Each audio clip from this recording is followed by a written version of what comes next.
Oh, thank goodness.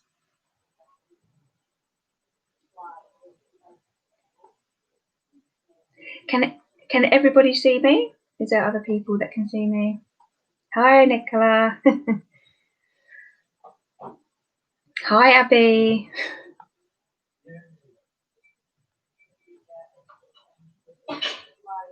Are we waiting for anybody else? Do I get to see anybody else, or does everyone just see me?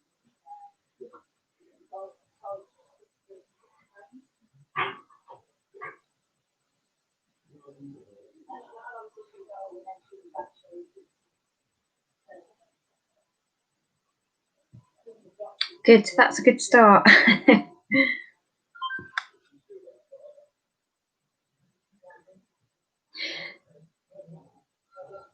So does everyone want me to start going over my hi Laura Maisie. I just wanted to say sorry about all the technical hitches and everything else. I've got at my friend's and I'm using her computer, which is more reliable than mine last week, so I'm very sorry about that. So everyone just watches me and I'm just going to answer the questions on the right hand side, is that right? Yeah, it is a faff. Okay, cool. Well, it's nice to finally get to chat and explain how I managed to go back and forth from here to New Zealand, and lots of traveling and things like that. So I hope all of you have seen my video. If you haven't, doesn't matter. I'll just quickly reiterate some of the things. Basically, so my dream was always going to go traveling and to live in a different country just to see what it's like, and it's all exciting, but it's also really scary.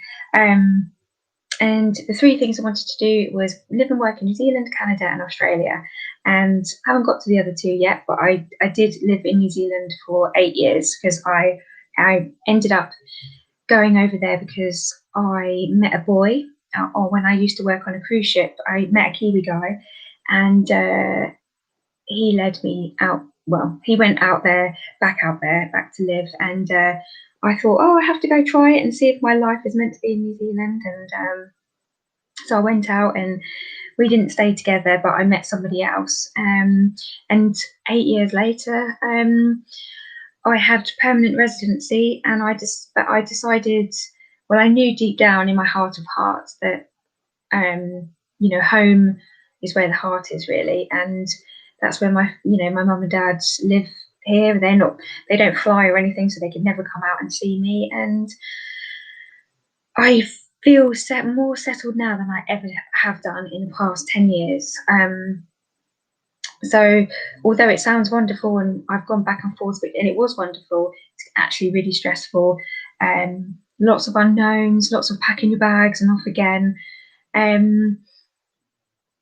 So in a nutshell, I worked on a cruise ship, met a boy, went out to New Zealand, before that, I'd done quite a lot of traveling anyway. And then lived in New Zealand for 8 years, and I haven't quite made it to Australia or Canada yet. So, okay, so first question, Laura Maisie. My first question is, how did you get the courage to go and do these interesting jobs in other countries where you didn't know anyone or have a job, etc.? Yeah, how do you know where to start? Good question. Well, New Zealand is known as it's quite an easy country to go to and get jobs.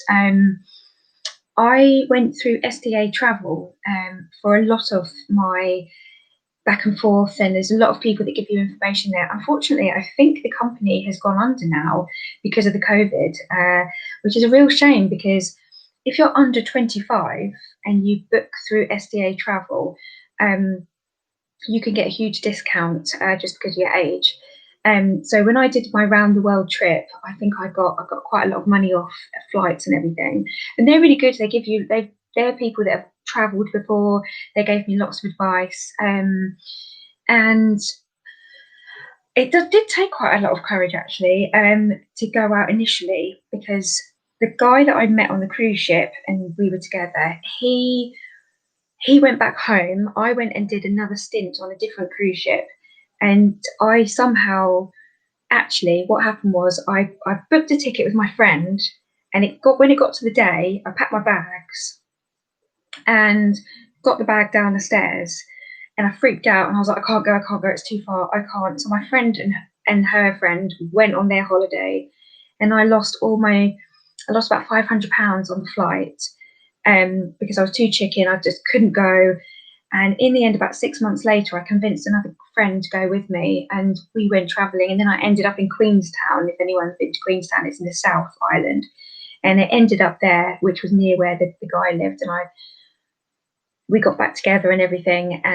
But it took more than just courage from me. I needed someone to go with, because I was just too scared that I'd be lonely and everything else. But once I'd got over that initial hurdle and got there and was with a friend, you end up, you don't need anyone to go out there with. You meet so many new people. You go into hostels, it's so easy. It's so easy to get jobs. It's especially when you go to Queenstown. It's all, I mean, the main source of income for New Zealand is farming and tourism. Obviously, everything's gone a little bit out the window this year, but it's so easy to get a job because it's very transient. So people come for 6 months and they work for the summer, or they come for the winter, then they leave, and there's all those jobs left. And there's so many English people over there, and Irish and everything else. And because you're English speaking, it's very easy for you to get jobs, because they prefer the English speaking rather than someone who's come over from Chile or something who the English is second language. So we've actually got an advantage. There's so many people that are friendly and will help you. I found it very, very easy. You can even just go walk into an SDA Travel over there; they will help you. And Nadia's just said, "Oh no, SDA Travel used to be great." I know it used to be really great, and there's so many things you can book through them. I actually can't believe I didn't even realise it's actually the company's was made by 2 Australian guys. I didn't know that actually, because they're all over England, Australia, New Zealand. I think they've got some in the States as well, possibly Europe. Yeah, they're all over the place, and it was actually made created by 2 Australian guys. But yeah, if anyone wanted to do it, I would just say, it's easier said than done, but just do it and go on your own and be brave. And when you get off the other side, there's just so many friendly people to help you. They're so welcoming, the Kiwis. You can just walk in and someone will help you and point you in the right direction, especially with small towns. Yeah, it's fantastic. Okay, so next question is, what type of work did you do? So I wanted to go and do some outdoor photography. So I not studied really. I did an evening course in photography, and I've got a big camera and I love photography. And I went to work on the cruise ship, P&O Cruises, as a photographer, purely because you get lots of different photography to do. So you get to do formal portraits. You get to do studio work. You get to do weddings, renewal of vows, and you learn it very quickly. And it's such a varied. A friend of mine did it and said it was the best way to learn photography because it's real hands-on. You're thrown into it and you just do so many different types. You had to buy your own flash and they provide the camera. But so I did that, and I worked in a studio for a while, and I thought I really want to do some like adventure tour, like tourism sort of action shots and stuff. So I thought, oh, New Zealand, that was a good excuse to another reason to go. So I first started in Hanmer Springs, which is just above Christchurch, and I worked at some hot pools. So they're natural springs, and people go there and they sit around in these hot pools. And I was a photographer there, and you have to wear like wet gear, and you have to go in and out of the hot pools, taking photos of people together in the hot pools, which is actually a nightmare because nobody wants their photo taken when they're all hot and sweaty and in these hot pools. It's just like the last thing people want. But you had to go, and then people buy them, and you also did action shots of like kids on the slides and things like that. So that was my first job. I did that for 4 or 5 months, and then I went down to Queenstown with the hope that I would get a photography job on the ski slopes. But I didn't get in quick enough, and I ended up working for a zip line company to start off with when I first got there, which they did these zip lines called Zip Trek, and you sort of zip all the way through the trees, all the way down from the top of the gondola there, all the way to the bottom. So I did photography for them when they first got there. They first put in all the harnesses and everything, and I did that, and I did all the welcoming and signed all the waivers and the forms and everything, and did a little bit of reception work on other days. Then I ended up working for a bungee company there called AJ Hackett Bungee, and I did photography for them. I worked as a videographer and photographer, which meant that you kind of switch rounds and you work inside with computer screens everywhere because you're filming the bungee jumps live. So someone is outside taking photos, and next to them is someone doing the live video of them bungee jumping off the bridge. There was 3 different bungee sites there, so you rotate around them, and you sit and you basically are creating this video whilst it's being filmed live. So you put an intro in and some music, and then you cut to this scene, this camera, and then you cut to that camera, and then you press done, and it sends it through to the computer. So and also the photos come through from the person outside who's taking live photos, and you send all of them through under their number. So when they come up, they press their number in, and then everything's there. It's a very, very, very quick operation. But the photos were really good. You had this massive camera with a big zoom lens, and you just as they're going down and bungee jumping and back up. Really loved that job, actually. So I was there for 3 years. Then I decided that I love driving and wanted to try being a tour guide. So I ended up working for a hotel as their tour guide and driver. So ended up driving around in 3 different Land Rovers, taking private tours to all the vineyards and all around Queenstown and Otago, and showing them all the sites and taking them to different activities and things. What else? I did quite a few different jobs there, actually, but mainly tourism, all tourism, actually, because it's mainly tourism that runs Queenstown. Nadia's just asked, how does it work with visas? Well, so before you turn 31, you can get a working holiday visa, which is 2 years. I think New Zealand is 2 years. Australia is 1 year. And with Australia, you have to do 3 months farming work on an agricultural farm or fruit picking or something for 3 months to get the 2nd year visa. But New Zealand, you don't have to do that. So I had 2 years, and then when I was at Bungee, I got sponsored by them. So that's a sponsorship visa. So that was 3 years. I think I got sponsored by them for 2 years running. So that's 4 years. Then I had a partner. Then with my partner that I met at the bungee place that I worked at.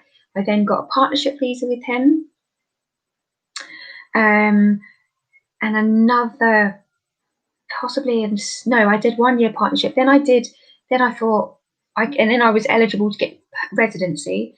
So I got residency. Then another year later, I got permanent residency. So that's the 8 years. So it is doable actually that you could, some people just go out there and they have a 1 year visa or 2 years and they just stay for 6 months. But it's very easy. It's easier in New Zealand to get visas and sponsorship than it is in Australia. Because it's so transient, and if they find someone they really like, it's very easy to keep them, whereas it's quite competitive in Australia apparently. Yeah, so I mean, I'm 35 now. I've just turned 35 literally a couple of weeks ago. So yeah, 31 is the cutoff. However, Nadia, I don't know how old you are, there is something called the BUNAC visa, which you can still get for Australia and New Zealand until you turn 35. So I don't know how old you are, but you might be able to still be eligible. You can still do it. So the BUNAC visa is a company that helps people that have missed their opportunity of the working holiday, or they want another visa because they've already used up their working holiday, and they help people up to 35 get a visa for. I think you might pay a little bit more because they're helping you, but yeah, it's not completely the end of the world. Is it something that you would want to do? Anyone would want to do at all? Is it go and work over there, or is everyone quite settled and happy here? I know obviously this year is a bit different with travelling. It'd be interesting to see if anyone else has been out there, or anyone else wants to go out there. Oh, well, there you go. You're still eligible. Get in there. So it's BUNAC. I mean, goodness knows what they're doing this year. But they have a certain amount of visas, and this BUNAC visa, that they give out every year. So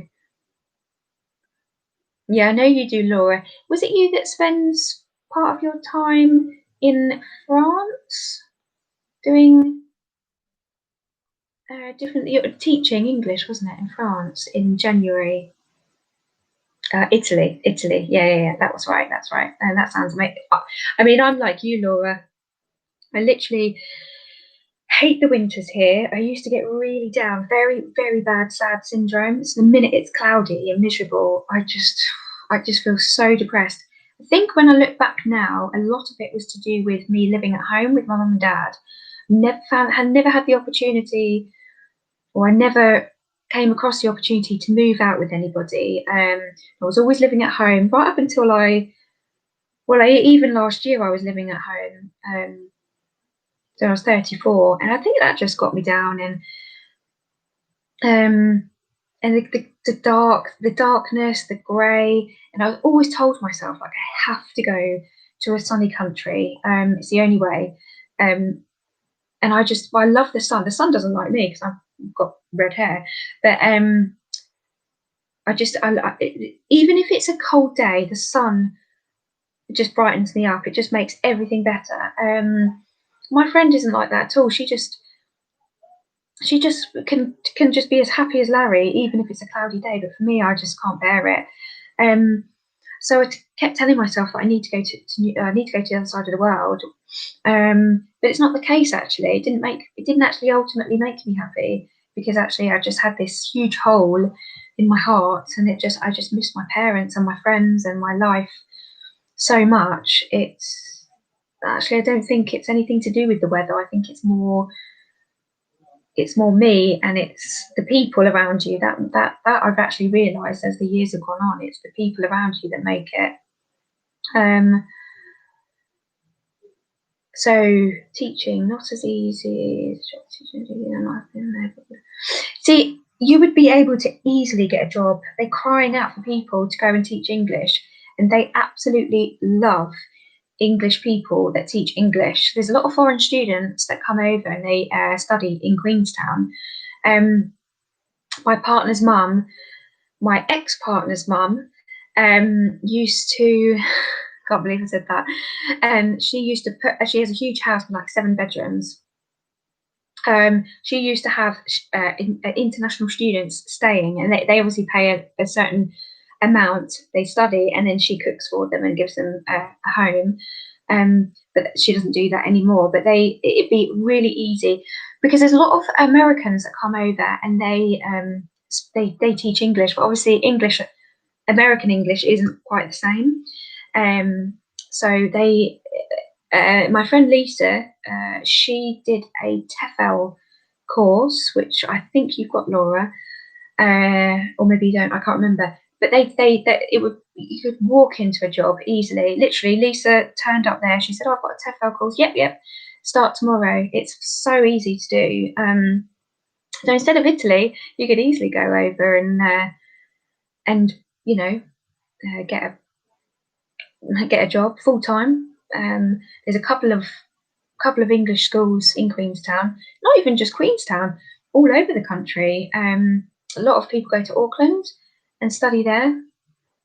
And even if you just went, even if you just went to New Zealand just for a few months, you don't have to do 6 months or something. But I always found that I was out in New Zealand for about 8-9 months, and I would do it. Once you're there, it's really hard to leave because you get into a bit of a routine.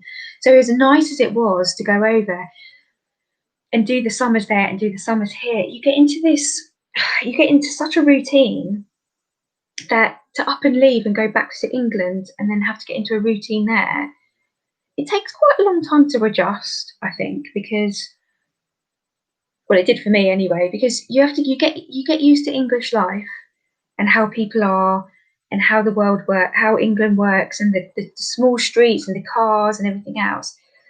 But then you have to go to New Zealand and you have to get used to, you have to get over the jet lag to start off with, and then you get into their way of life. And it takes a couple of months to transition back in. And then once you're really settled back in again, the upheaval of coming back again, I wouldn't advise it for anyone who's a bit emotional like me or anything. It really does take its toll after a while. What work did you do when you were here, or did you earn enough to not need to work? Well, so when I came back, I would always live with my parents, so I didn't have to do rent or anything like that. But on my video, I think I talked about some of the extra TV and film extra work that I did. So 2017 was a bit of a that's kind of obsolete because basically when I found out that my mum had lung cancer, and so I was literally on the next flight, and I came home and she had to have an operation beginning of 2017, and that whole year I stayed and looked after her and was a support, and it was right in the middle of my getting my permanent residency, so I had to get an extension on my visa, and it was all a bit of a big hoo-ha. But when I came back here, I ended up working at Bockett's Farm in Surrey. I don't know if any of you know it. It's a children's farm, and I ended up working there as a general farm assistant to start off with, and then a bit down the line I got made a gardener because I showed some interest in the gardening, and so yeah, I looked after the gardens for that entire year. Then I ended up having to go back to New Zealand to finish off my time to get the permanent residency. And other years when I've come back, I just do my TV extra work. So I started off in New Zealand. Work I did when I was working at Bungie. Actually, I saw an advert on Facebook. There was like a local Facebook Queenstown something or other, and someone posted they needed 200 to 300 extras for this big Swiss advert that was coming over, and they were filming in the New Zealand summer, ready to get the advert out for the next summer in Switzerland or whatever. And I thought, well, that might be fun. I've never done anything like that before. Like, it's something different. It's just, that'll fill, I think it was 3 or 4 days filming. That'll fill up a few days. So I I think I had to sign up to the agency and take some pictures and send that through. And yeah, so they had me, and it was about an hour's drive into this down to a place called Paradise, literally a place called Paradise. And the sign says "Welcome to Paradise," and a lot of tourists go down there and they have pictures with the sign. And I ended up did this advert, and it was so much fun. It was so exciting. And when I came back here, I signed up to lots of different agencies in London. And because I'm I always live at home when I come back, and I don't have any rent to pay or anything like that. And I always leave a bit of money in my account here, and I've always got a bit of money in my account there. I don't anymore, but I did have money in my account there, money there. So no matter where I was, I always had something. And yeah, so I just got some film work, because obviously in the summertime it's quite busy for the film industry and adverts and things like that. And so I just picked up work here and there. So that's pretty much how I funded it. So because I didn't want to do, when I'm come back here, I don't really want to work full time and not be able to spend time with my friends and family, because they mean so much to me, and I've spent so much time away from them. I want to spend quality time, which is crazy actually. I spent more quality time with my mum and dad when I lived in New Zealand, because when I come back here, the time is so precious that you go out, you do all these things, you spend time with friends. But when you're here, I'm working so much, I hardly get to see them. It doesn't make any sense. But yeah, so I just pick up work. I mean, you basically just say yes or no to the jobs that come in, and they say, "Oh, can you do this Friday, this Saturday on a film?" or whatever. And if you're busy, you say no, and if you want to do it, you can. So it really is just choice. You have the choice whether you want to work or not. So I found that quite good, because it's quite flexible, and it gives you a bit of money for a bit of petrol and things like that. So yeah, that's what I did. That's how I kind of funded myself. And yeah. What type of things have you worked on? I should have brought my diary here. I've got it all written down. Yes, so I worked as an extra. When I was in New Zealand, I worked on, so the first advert I did was for Milka chocolate. So it's the light purple chocolate bar with the purple cow on the front. So that was the first ever one I did. They actually painted a cow purple for the advert. So that was that was interesting. Then I got chosen for an Uber advert. So Uber was coming to Queenstown, and it was all a big thing.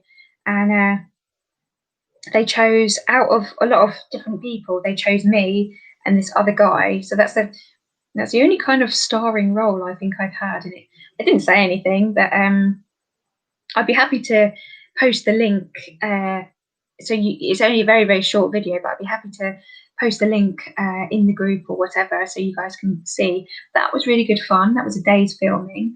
And we had to sort of drive around the countryside and everything in this car, and I pretended that this guy was my Uber driver. And yeah, that was really good. And I was also in the background of a TV program for Australia called The Wanted, and I think I was in The Wanted season 2.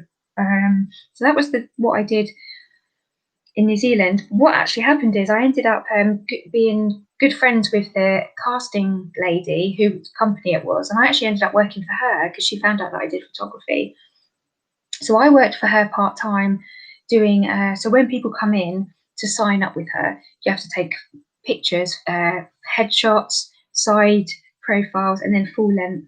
So I did all the photos and sorted all that out and uploaded it. And so I've actually worked behind the scenes and, as an extra as well. So that's been quite interesting. So then when I came back here, I couldn't tell you everything because there's been quite a lot. But the most recent, I've been in Eurovision, a film that's meant to be coming out this year called Oliver Twist. No, it's not called Oliver Twist. It's just called Twist, but it's obviously based on Oliver. Yeah, I don't know when that's coming out, but I thought it was this year. I was also in Rocket Man, and I haven't actually seen that yet, but the scene I'm in, I told a lot of people about a lot of friends and stuff, and they were like, "Oh my god, we saw you!" I haven't even seen it myself. I was in a LinkedIn advert, a Marks and Spencer's Christmas advert, and Marks and Spencer's Easter advert, which actually didn't air this year, so they might do it for next year. What else? What else? I was in a Rugby World Cup just before the lockdown. There was a Rugby World Cup advert I was in.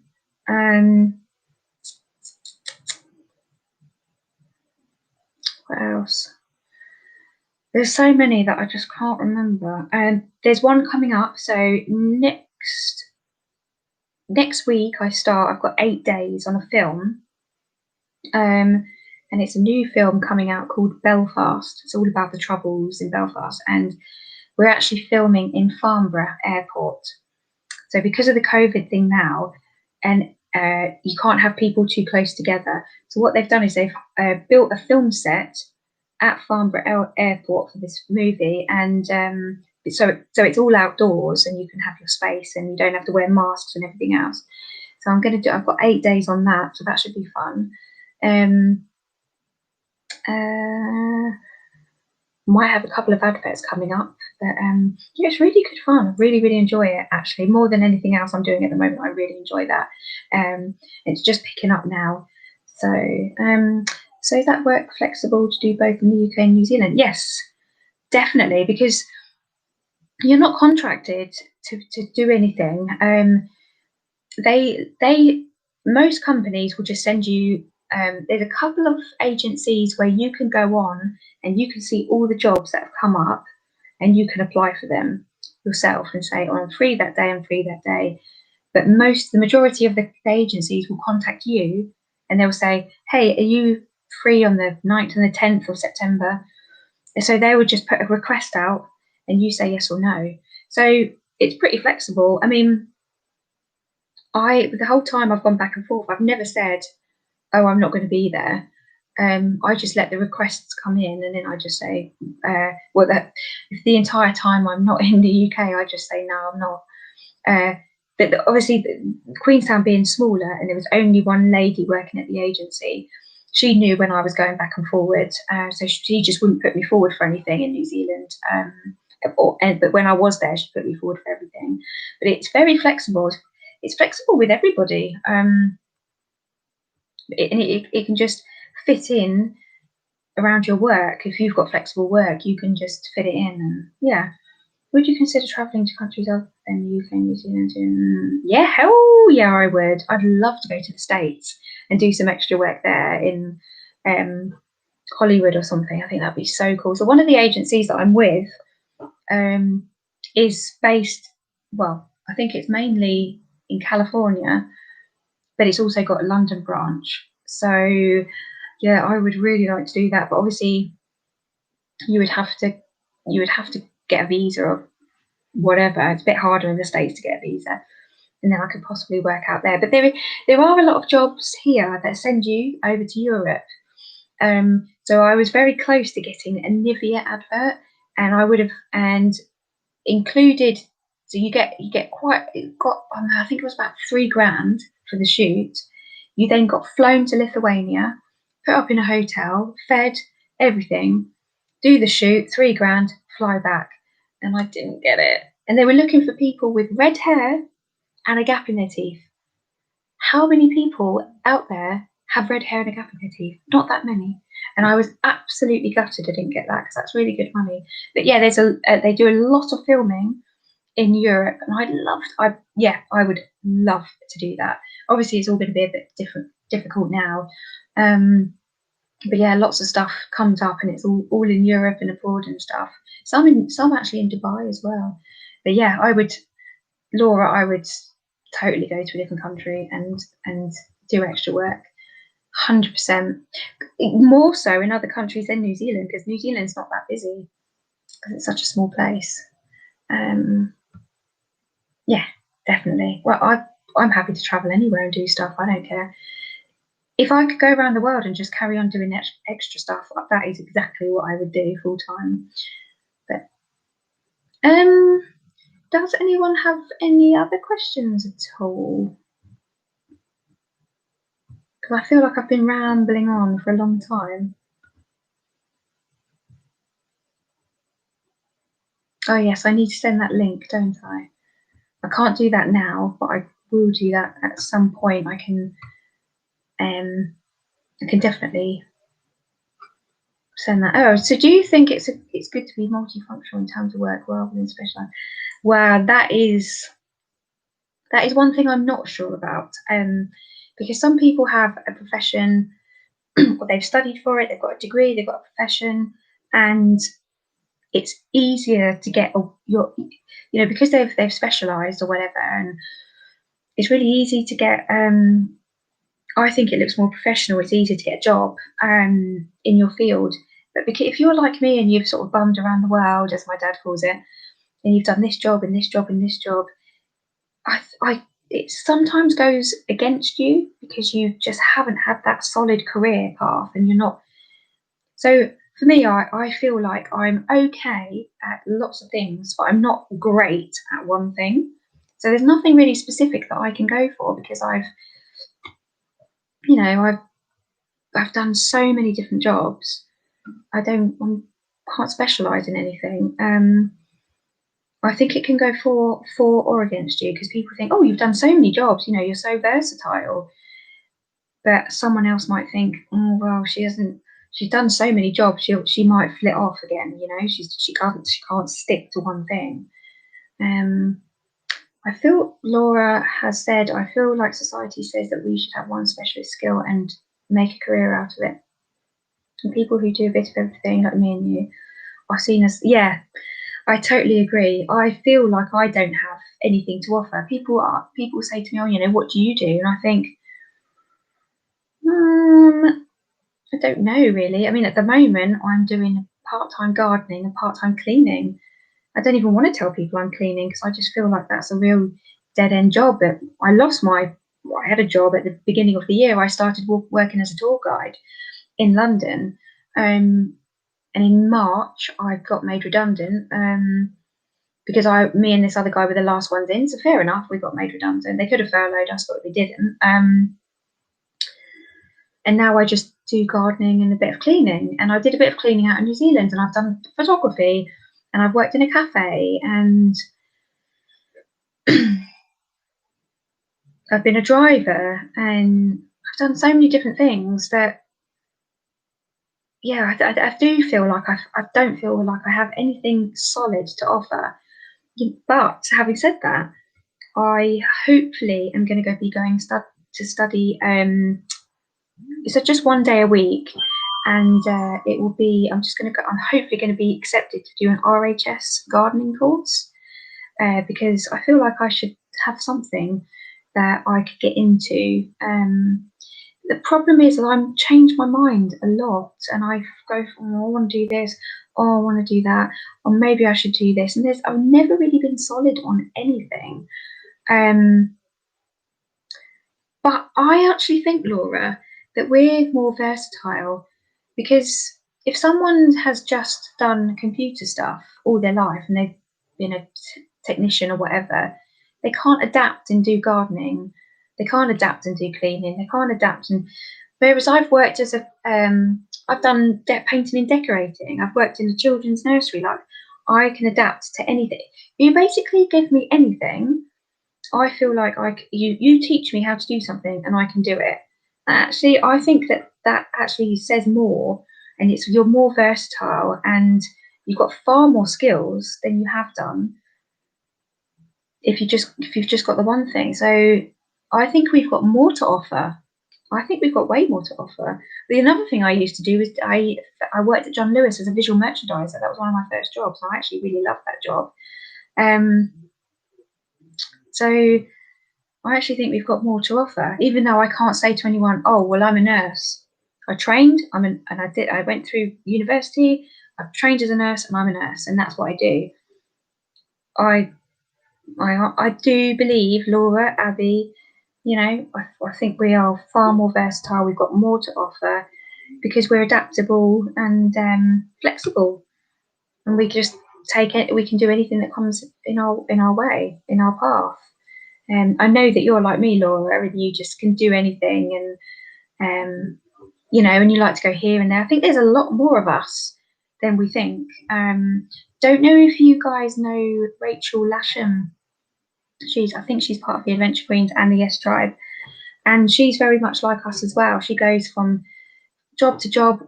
I'm going to go do this. No, actually, I've changed my mind. I think I'm going to go study this, or I think I'm going to go and work as this. And it's really refreshing to meet people that are like you, and you know, want to do different things and can't really make your mind up on stuff.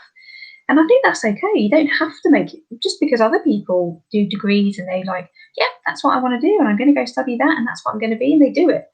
I don't think it makes you any less of a person or less to offer. Yeah.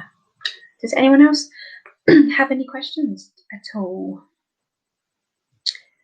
At all, at all? Is there anywhere in the world that you still want to go and you haven't been yet?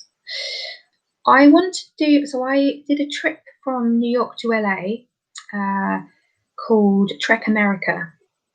And you get in like a little minibus with 11 or 12 of you.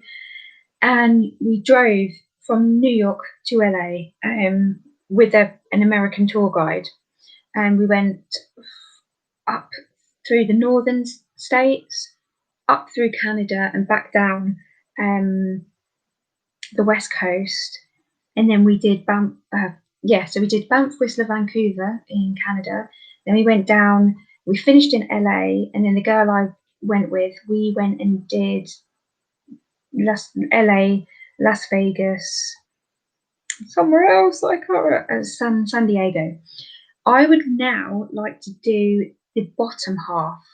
So that's LA to New York the other way, but going down in the southern states, because I've never done the southern states. I'd really like to go to some other parts in Canada. Where else would I'd really, where else have I not been that I'd like to go? I haven't been to the Philippines, and people say that the Philippines are really nice. Maybe a bit of South America as well. I think that's really nice. That would be cool. I wouldn't want to go on my own, but apparently that's, you know, there's some beautiful places there.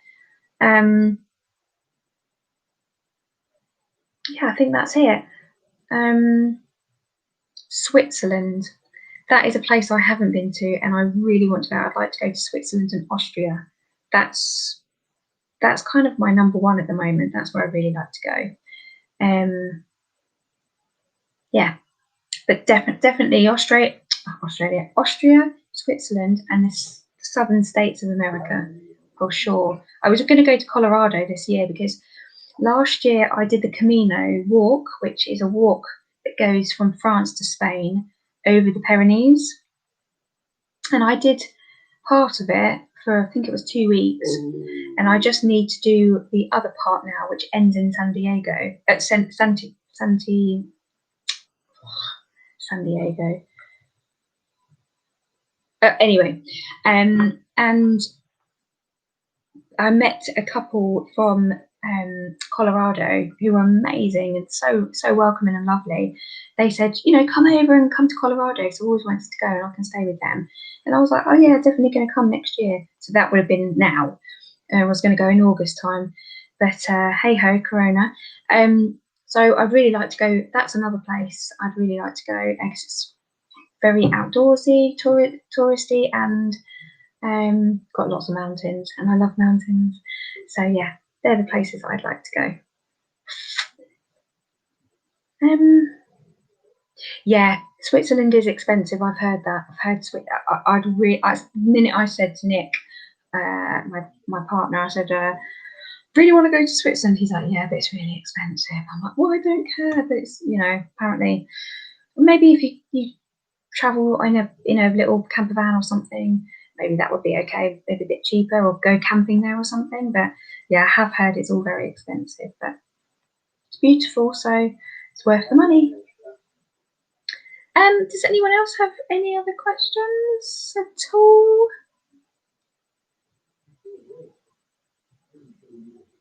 Yes, Camino de Santiago goes through. Yeah, I would really like to do that. I found out about that. There's quite a few different Caminos, and I want to do all of them.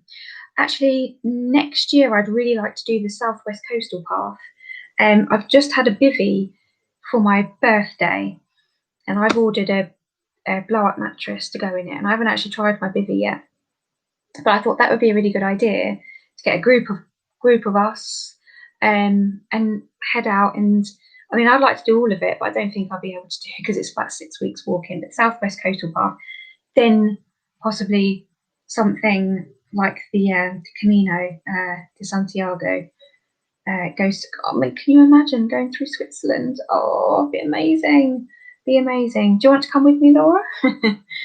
That'd be so cool. Yeah, let's go. Yes. Yeah, any other questions at all?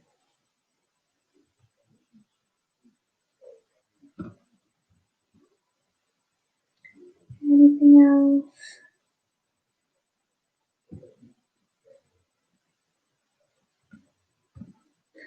What's my favourite country? Hi, Mark, by the way. Oh, favourite country. What can I say? I'm gonna have to say the States.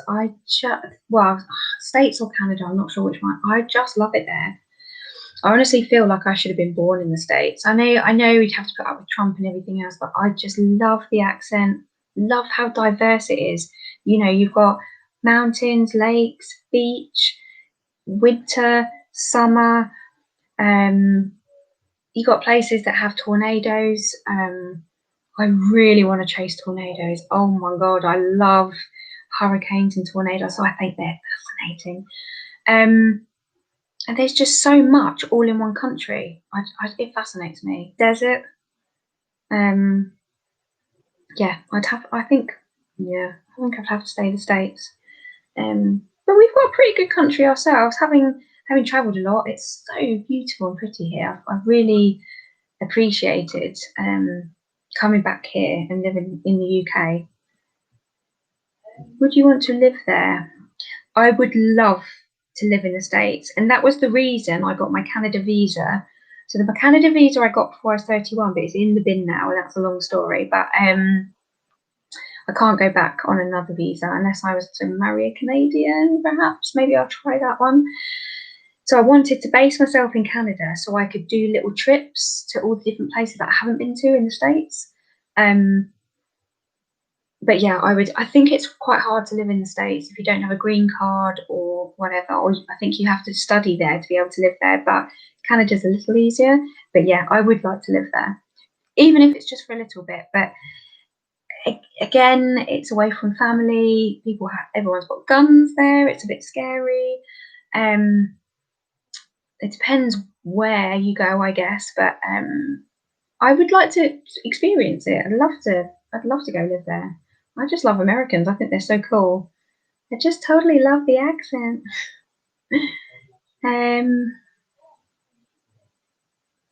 Yeah. Has anyone lived in America at all or Canada? Anyone else lived abroad at all?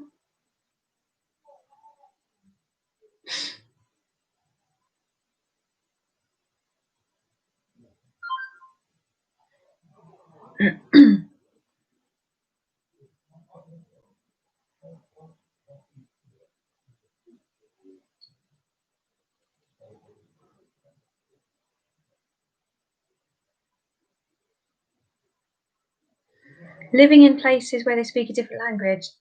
I would really like. So this year I've meant to go to San Sebastian at the north of France, north of Spain, and I'd really like to.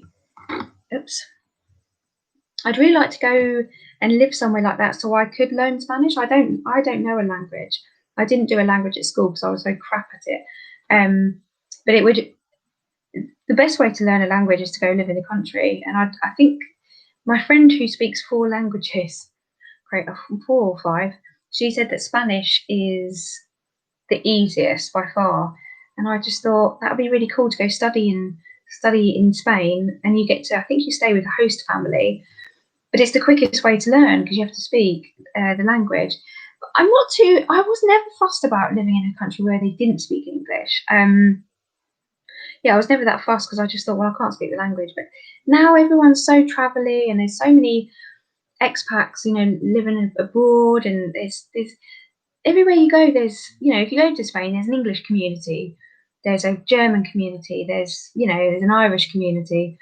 You never, I don't think you're ever going to feel like you're in the minority, or be on your own, unless you stuck yourself in the middle of nowhere. Because I know, Laura, you go to Italy and teach English, and I don't know if there's many English people there, but there's always someone who you can have a conversation with. But yeah,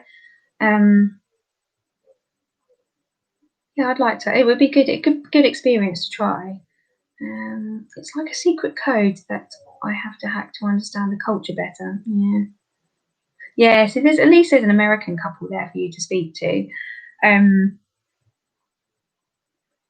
That helps. That definitely helps. Otherwise, if you don't know the language, I think it's quite isolating. But the only way to learn it is to start, speaking. That's what so I've got one of my closest friends is actually Japanese. She came over to New Zealand to learn English, and we ended up moving in together. Me, my ex, and her lived in a flat together. And the way that she learned English so quickly, because Will and I would speak to her in English only, and we wouldn't let her speak any Japanese at all. So when she met her friends and she'd speak Japanese, she'd come back and then she'd start to forget some words and sentences.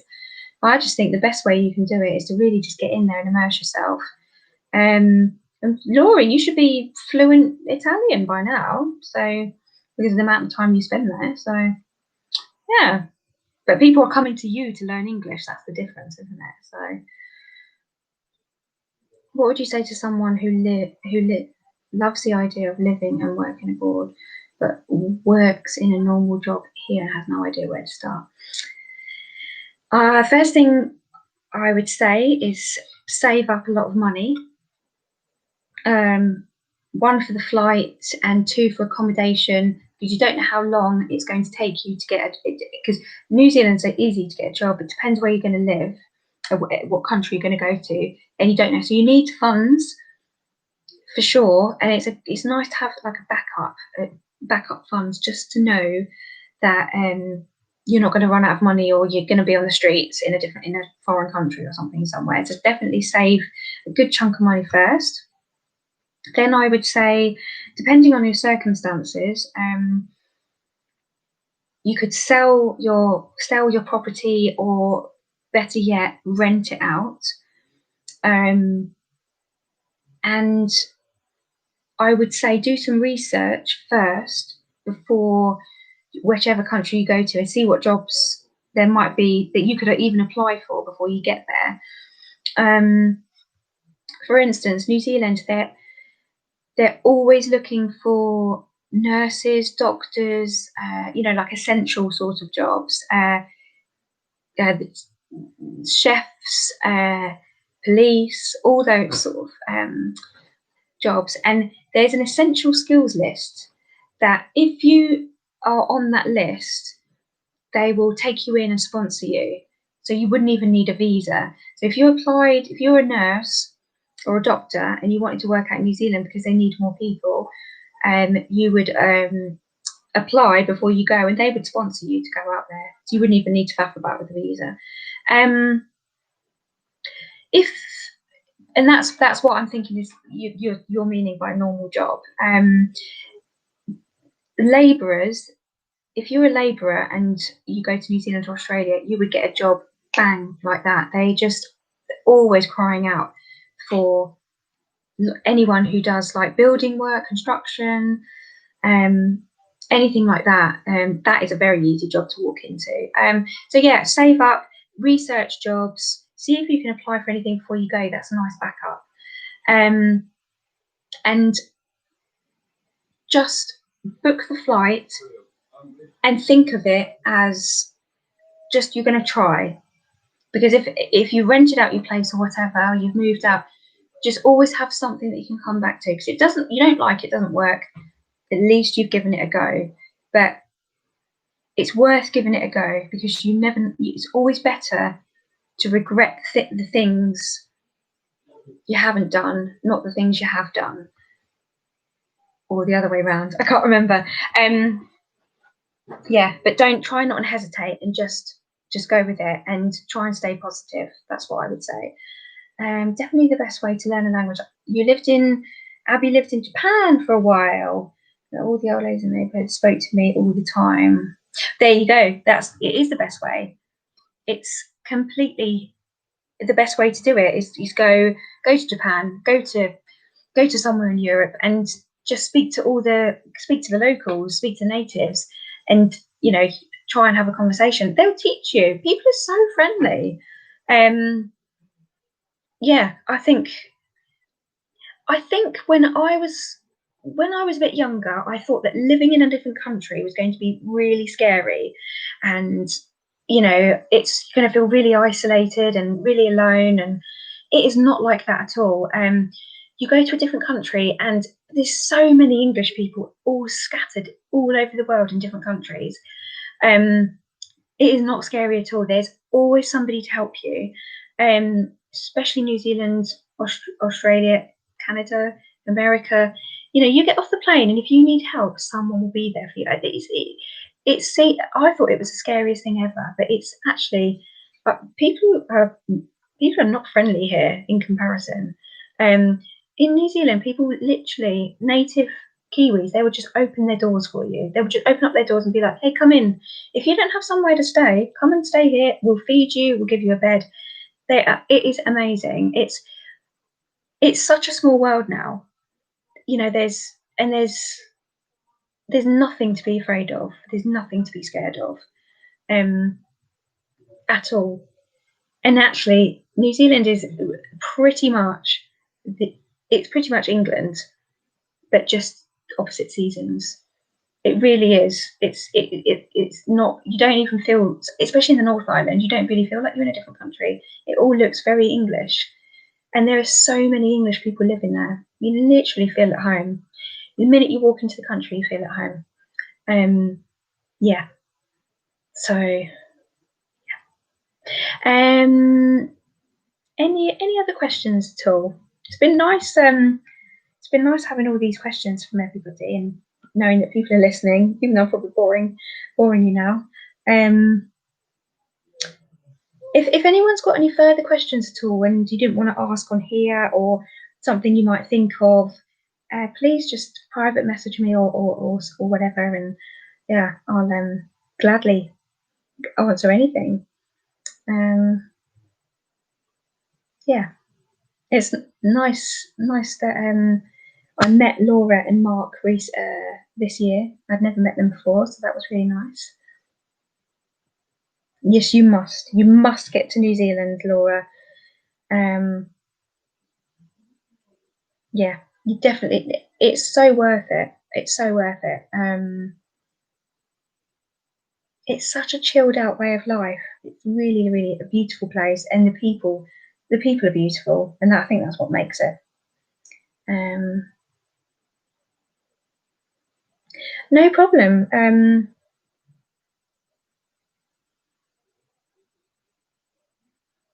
You're going to give up air travel? What? How are you going to get anywhere? Is that because of them? Is that because you don't want? Is it the carbon? You're trying to eliminate a carbon footprint. How are you going to get to New Zealand? I mean, you could spend 6 weeks on a boat, maybe. I mean, it's not going to be as busy with travel, so there's not as many planes, so you could go. Trains and coaches, and yes, I saw an advert recently. Someone tagged me in it, and there's going to be a coach journey that goes from England to India, and I can't remember how many weeks, but it stops in all these different places. Hop on, hop off bus. How cool would that be? So maybe that's something you could do. I'd really like to do interrailing as well, through Europe. I think that would be a nice honeymoon. Yeah, England to India via coach. I will try and find that link as well and send that to you along with the Uber advert. Yeah. But yeah, again, if anyone's got any other questions, please do let me know. Message me, or yeah, it's I love talking about traveling and visas and things like that. So yeah, it is crazy, but it's amazing.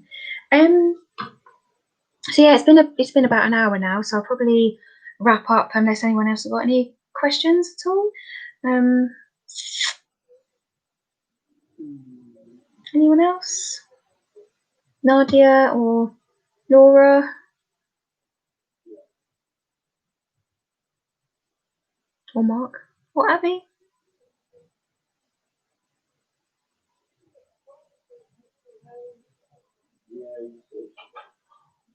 Oh, no problem. I'm glad I met you, Laura. It was really lovely, that paddle we did together, and I'm just so sorry about the computer issues and everything last week, and the computer issues this week. But yeah, oh, I could talk all night about traveling and stuff. So any further questions or anything, please let me know. Yeah, and it was. I'd love to do actually a group chat where I can actually see everybody as well. I think that would be really nice. Yes, let's do the Southwest Coastal Path. That would be amazing. That would be really good. I'm so looking forward to doing that. And it's nice to explore and explore and travel your own country, isn't it? Yeah, I'm excited. I'm really excited to do that. Yeah, so if no one's got any other questions, I'm gonna sign off and hopefully get to see you all soon on a walk or something, or paddling. And yeah, and thank you so much for spending an hour listening to me gabble on. I really appreciate it, and hope to meet you, Nadia and Abby. I know I've met you, Laura, and I've both Lauras and Mark. So it'd be lovely to meet the others. And as I say, even just doing a video chat with where I can see everyone, that'd be really nice.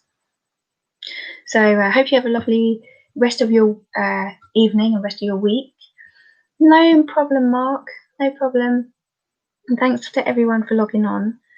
Yeah, and I'll hopefully see you guys really soon.